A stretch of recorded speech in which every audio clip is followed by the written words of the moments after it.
नमस्कार। आज 27 जनवरी 2026 है। आज हम एक ऐसे विषय पे बात कर रहे हैं जिसने देश के हर कॉलेज कैंपस में एक तरह से हलचल मचा दी है। हाँ बिल्कुल। UGC equity regulations 2026। हमारे पास the Times of India, India Today, Jagran, Josh, कई प्रकाशनों के लेख हैं और सच कहूं तो हर कोई इसके बारे में बात कर रहा है। और बात होनी भी चाहिए। ये सिर्फ कुछ नए नियम नहीं हैं।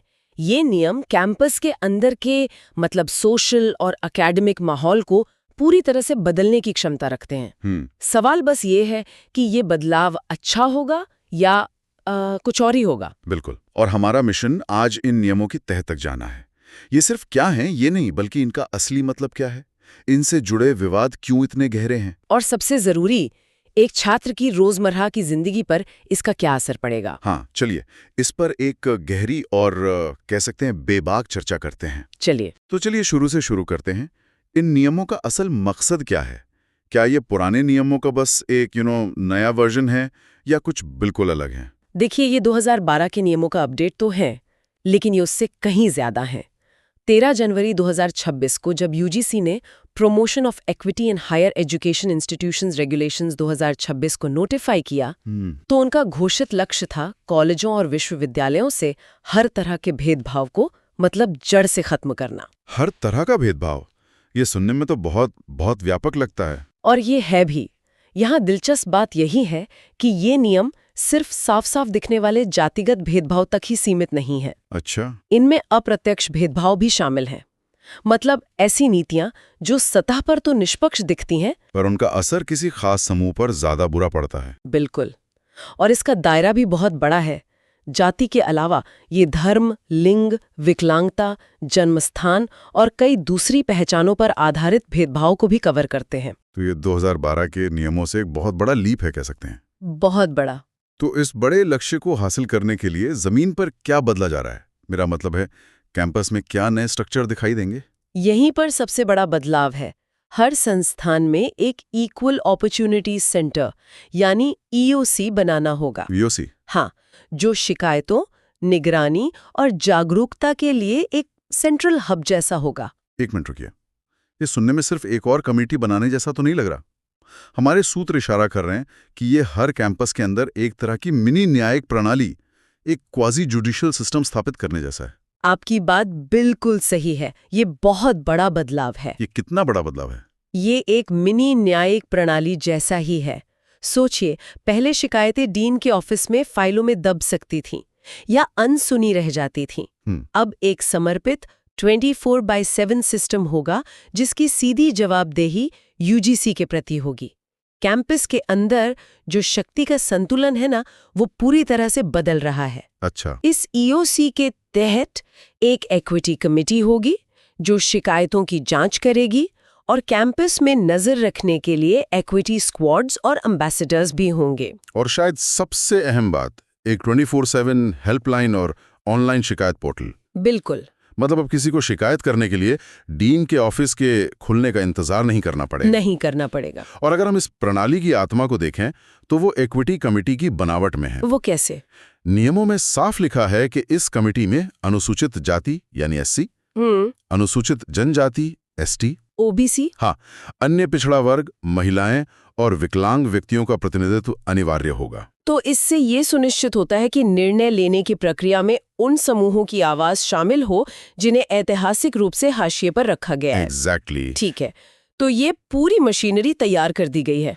लेकिन असली परीक्षा तो तब होती है जब कोई शिकायत आती है।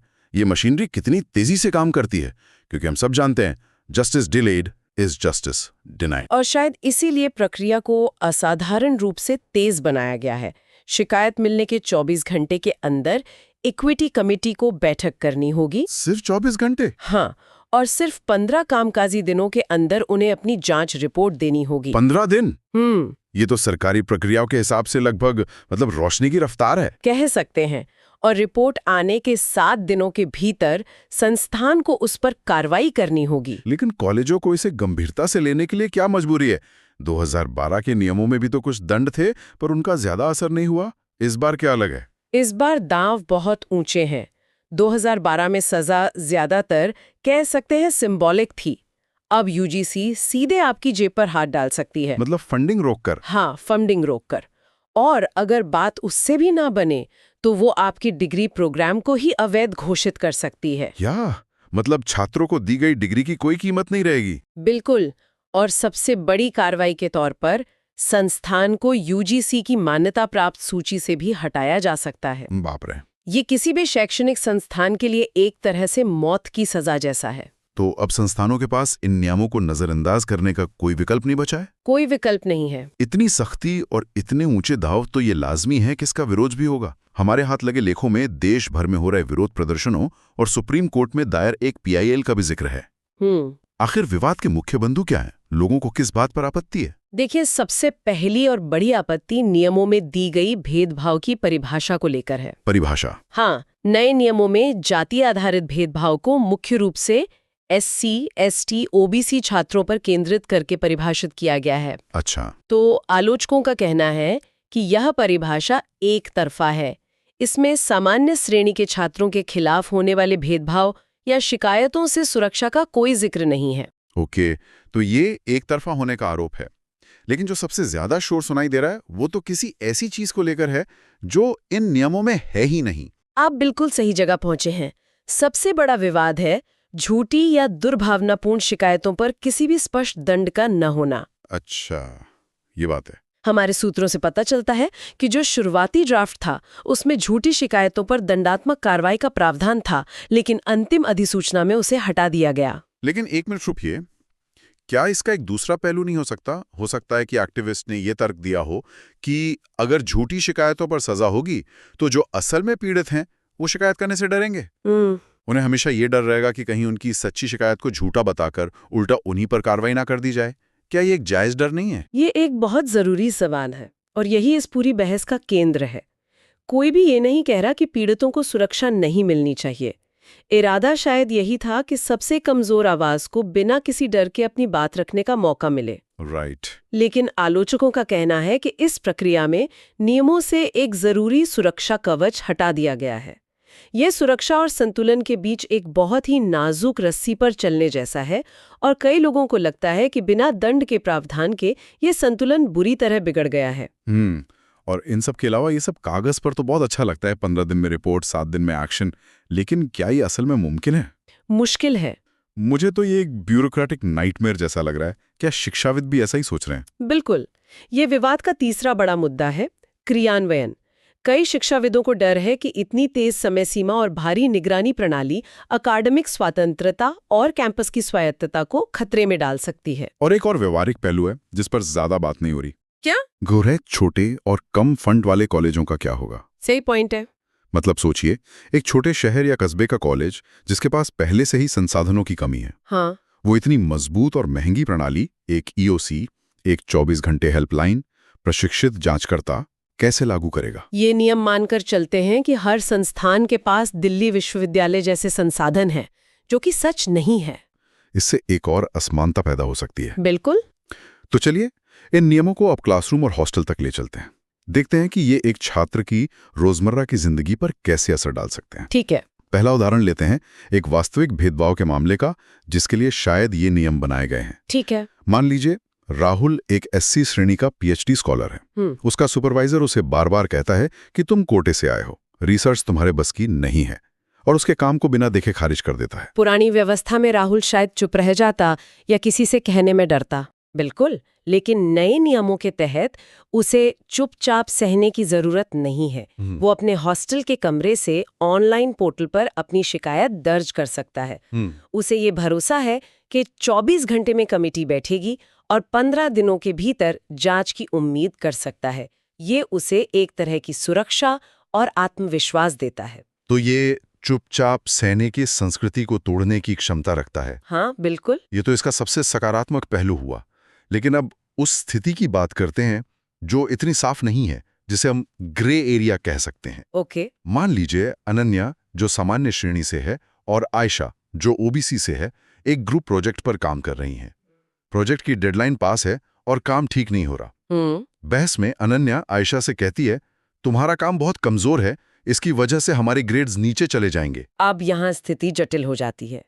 हो सकता है अनन्या का इरादा सिर्फ अकादमिक आलोचना करना हो। राइट। लेकिन आयशा, जो शायद पहले भी ऐसी बातें सुन चुकी हो, उसे ये एक जाति आधारित अपमान महसूस हो सकता है और वो शिकायत दर्ज कर देती है। बाप रे, इसका नतीजा क्या होगा? नतीजा यह होगा कि भले ही महीनों बाद जांच में अनन्या निर्दोष साबित हो जाए, लेकिन उस पूरी जांच प्रक्रिया के दौरान उसकी प्रतिष्ठा, उसकी इंटर्नशिप के मौके और उसकी मानसिक शांति पर जो गहरा असर पड़ेगा, उसका क्या? ये सच में डरावना है।